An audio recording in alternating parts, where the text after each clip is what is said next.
मनावर दगड ठेवून आपण आपले निघूया. चल.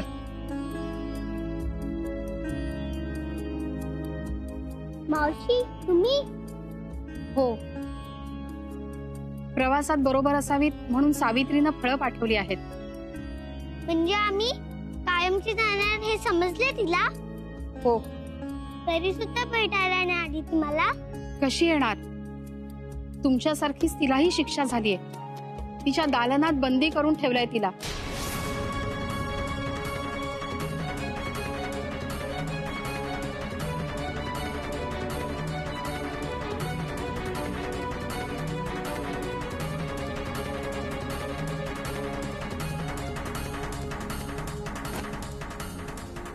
पण सावित्री तर राजकुमारी आहे, तरी तिला शिक्षा?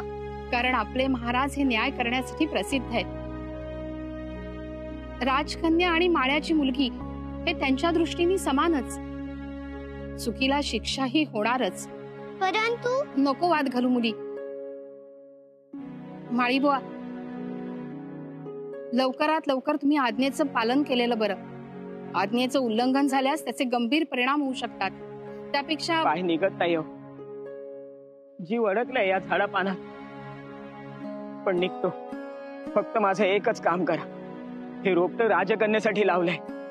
फुलझाड आहे, तेवढं ते नीट जगवा. राजकन्याच्या लग्नाची वेळ येईल तेव्हा हे झाड फुलांनी बहरेल. आम्ही नसलो तरी आमच्या हाताने लावलेल्या या झाडांची फुलं राजकन्याच्या लग्नात तिच्या डोक्यावर पडू द्या. तेवढी एकच आस आहे बघा. येतो.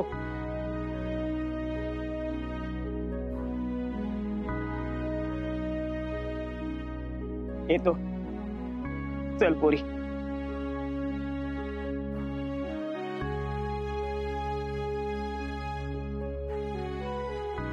वाढेल.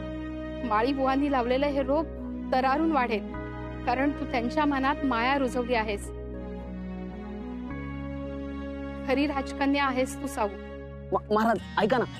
अहो हे शस्त्र इतकं प्रभावी आहे ना की कोणतंही राज्य युद्धात आपल्या समोर नाही टिकू शकणार. एका क्षणार्धात मोठा नरसंहार करण्याची अद्भुत शक्ती आहे या शस्त्रात.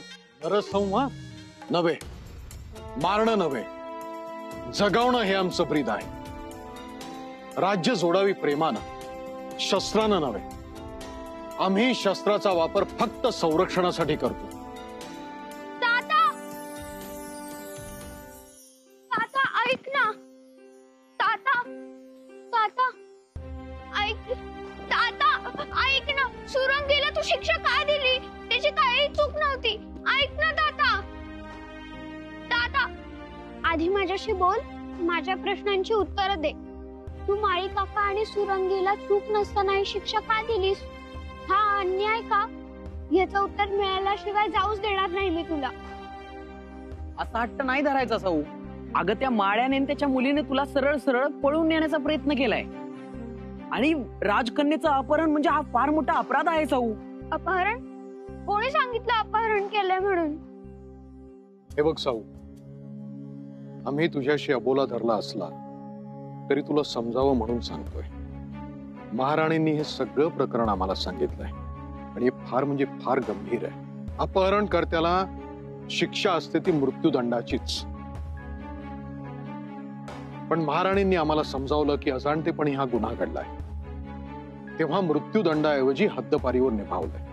हा निर्णय कोणत्याही परिस्थितीमध्ये बदलणार नाही.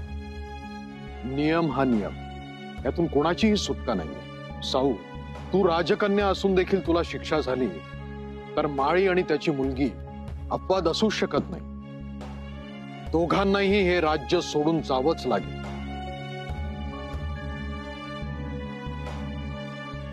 महाराज,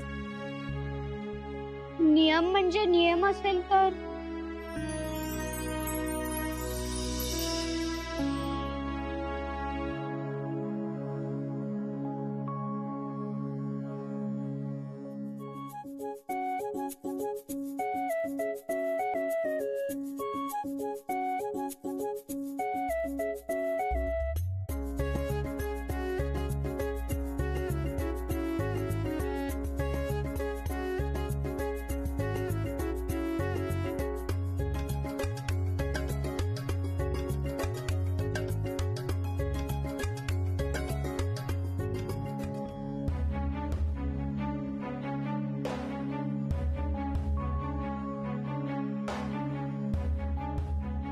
सगळ्या तपासण्या झाल्या? होय महाराज, सुरक्षेत कुठेही फट राहता कामा नये. पूर्वीपेक्षा कडक बंदोबस्त आहे. तीच अपेक्षा होती. चला प्रस्थान करूया.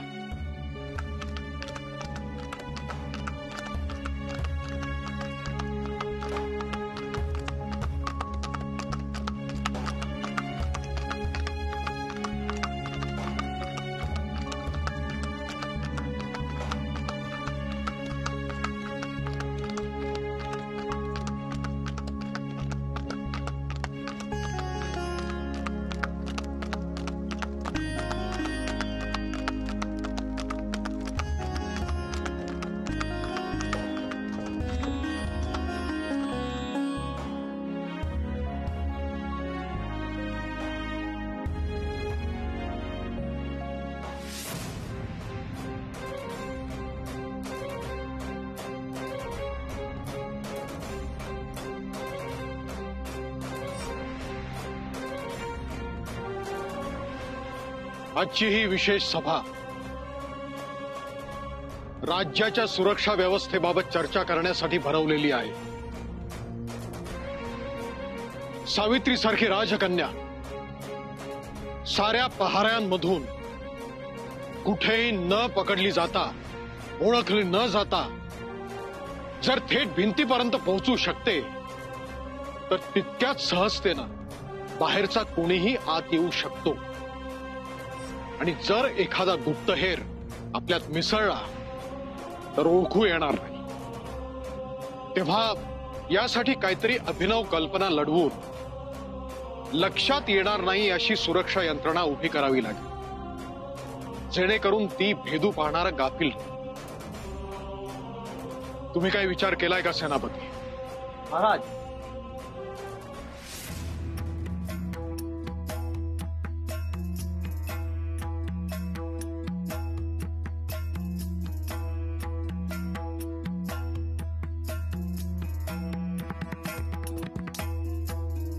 मात्य,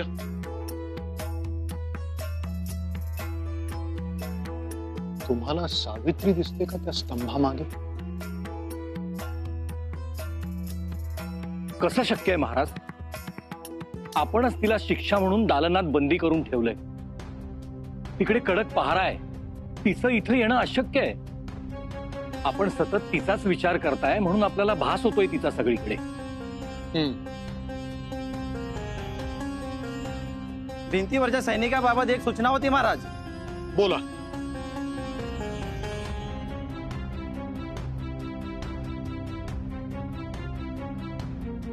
नाही नाही, भास नाहीये ते. नक्कीच मला दिसते अधून मधून ती सावित्रीच आहे.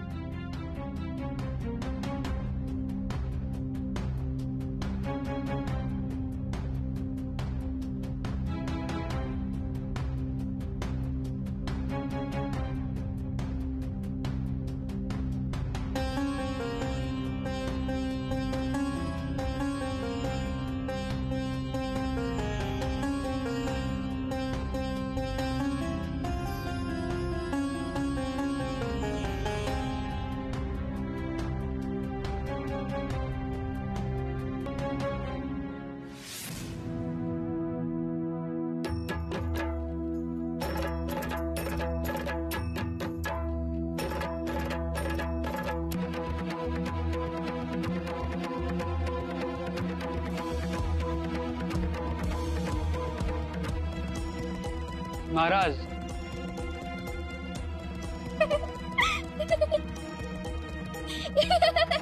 सावित्री, महाराणींनी तुझी सुटका केली तिथपर्यंत ठीक आहे, पण तू इथे कशी काय पोहोचलीस? त्या तुला राजवाड्याच्या बाहेरही जाऊ देणार नाहीत याबद्दल आम्हाला खात्री आहे. पुन्हा तुमचा खोडकरपणा चालू झालेला दिसतोय. कशा आला तिथे? मी आले नाही, मला अपहरण करून आणलं गेलं. अपहरण? कोणाची एवढी हिंमत? कोण आहे ती व्यक्ती? सांगते.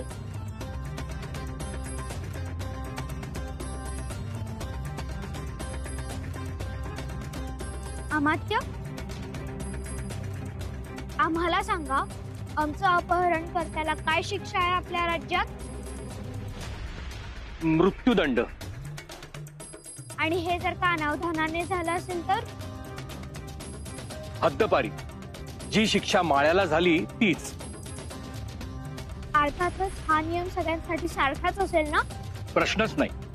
क्षमा असावी, परंतु महाराजांनी आपल्याला आपल्याच दालनात शिक्षा म्हणून बंदी केलं. त्यावेळेला नातं, श्रीमंती, हुद्दा या गोष्टींचा नियमात काहीच फरक पडला नाही. हे आपल्या लक्षात आलंच असेल. होय. मग सांगावं, कुणी केलं आपलं अपहरण? ज्याने माझं अपहरण करून मला इथवर आणलं ती व्यक्ती इथे या सभेत आहे.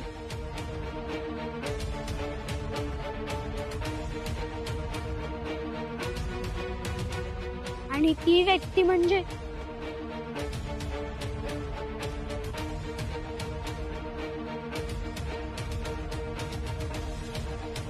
खुद्द महाराज अश्वपती, माझे प्रिय ताता.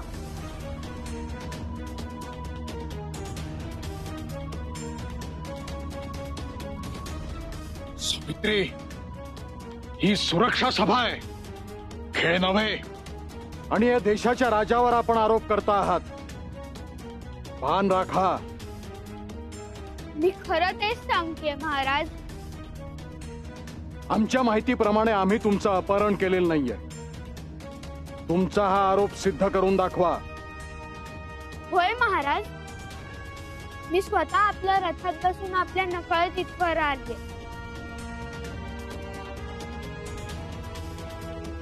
अगदी तशीच जशी मी माळी काकांच्या नकळत त्यांच्या बैलगाडीतून भिंतीपाशी गेले होते.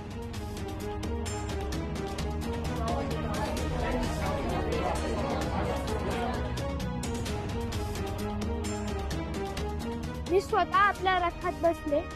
हे ना तुम्हाला कळलं, ना रक्षकांना कळलं, ना द्वारपालांना. मी चतुराईने लपले होते. आता सांगा, आपणच माझं अपहरण केलं ना महाराज? असं कसं म्हणता येईल? आपण रथात बसलात त्याची महाराजांना जाणीव नव्हती आणि कल्पनाही नव्हती. यात महाराजांची काहीच चूक नाही. तरीही महाराजांना हद्दपारीची शिक्षा व्हायलाच हवी. कारण माळी काकांनाही आम्ही त्यांच्या बैलगाडीत बसलो आहोत याची जाणीवही नव्हती आणि कल्पनाही. तरीही त्यांना शिक्षा झाली. मग आता नियम तो नियम. आता काय आहे आपला न्याय महाराज?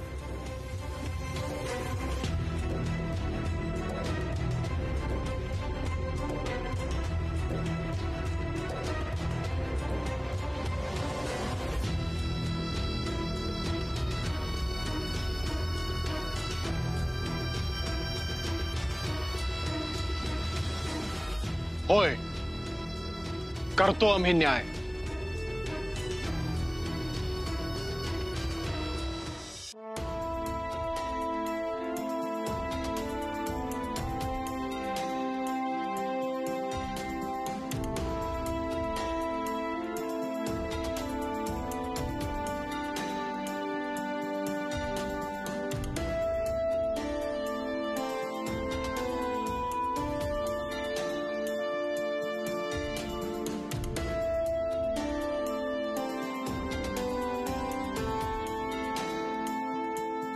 घ्या आमचा राजमुकुट.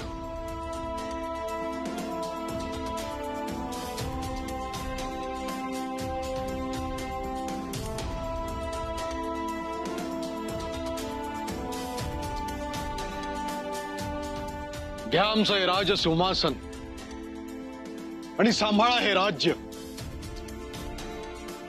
आम्ही जातो वानप्रस्थाश्रमात. घाबरू नका.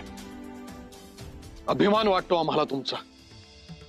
अचूक तार्किक युक्तिवाद केलात तुम्ही.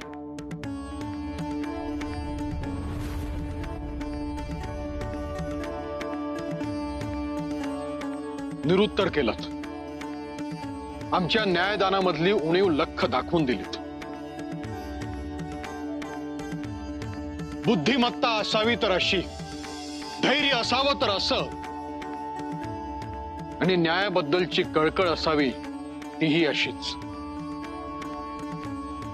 सावित्री, राज्याला पुरुष वारस असावा म्हणून हळहळणाऱ्या साऱ्यांचं तोंड बंद केलंस तू तुझ्या हुशारीने. एका अस्खलित कृतीतून तू खणखणीतपणे दाखवून दिलंस की या राज्याचा कारभार पेलण्याची क्षमता उपजतच आहे तुझ्यात. विद्याभ्यासानं तू लवकरच अधिक सक्षम होशील आणि उत्तम राज्य करशील. राजकन्या सावित्रीचा राजकन्या सावित्रीचा माग, काय हवं ते माग. विलक्षण आनंद झालाय आम्हाला. पण मला जे हवंय ते आता कसं देऊ शकता तुम्ही?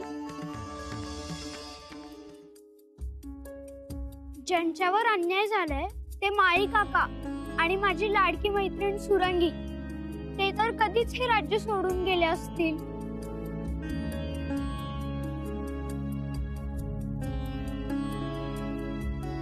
किती वेळ चालतोच आहे आपण दादा? दमलीस का ग पोरी? खरं सांगू, मला आपल्या राज्य सोडून नाही जायचं. आता काय करणार?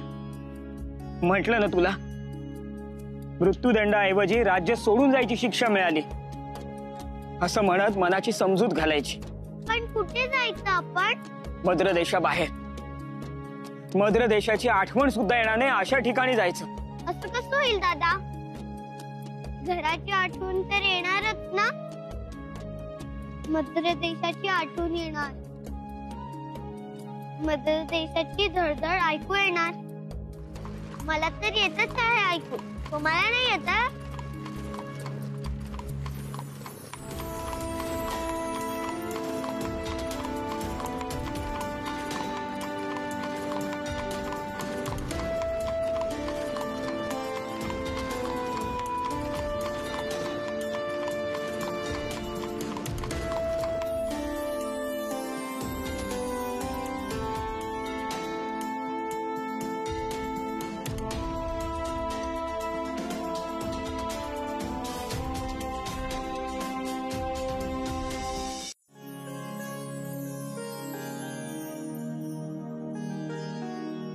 सावित्री,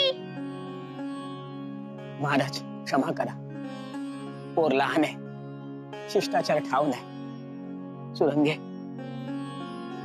प्रणाम कर. नाही, लाजवू नका आम्हाला. एका अवखळ कन्येचे तुम्ही पिता आहात. आमच्या हृदयातली कालवा कालव तुम्ही समजू शकाल. आमची साऊ भिंतीपाशी गेली, या धक्क्यानंच आम्ही कासावीस झालो होतो आणि न्याय करताना आम्ही चुकलो.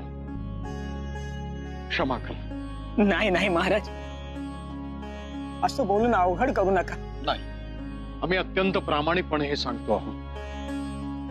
तुम्हाला दिलेली शिक्षा ही चुकीची होती हे आमच्या कन्येनं आम्हाला सांगितलं. तर्कसंगतीनं आम्हाला पटवून दिलं, तेव्हा ती शिक्षा आम्ही रद्द केली.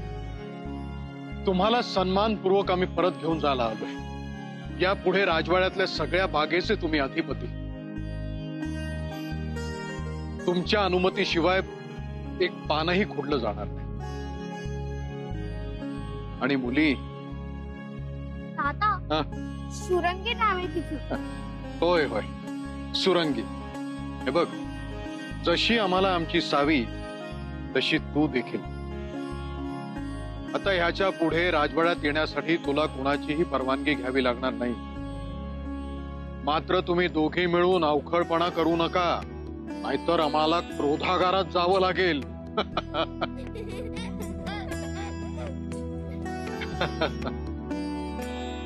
या दोन्ही मुलींचा आनंद पाहून आणखीन एक गोष्ट आम्ही ठरवली. बरं का सावित्री, या वर्षीच्या देवीच्या उत्सवापासून देवीची पूजा आता तू करणार आहेस. आम्ही फक्त भक्त म्हणून दर्शन घेणार. अनेक वर्ष आम्ही करत आलेली सगळी सेवा आता याच्या पुढे तू करायचीस. मी आणि सुरंगी.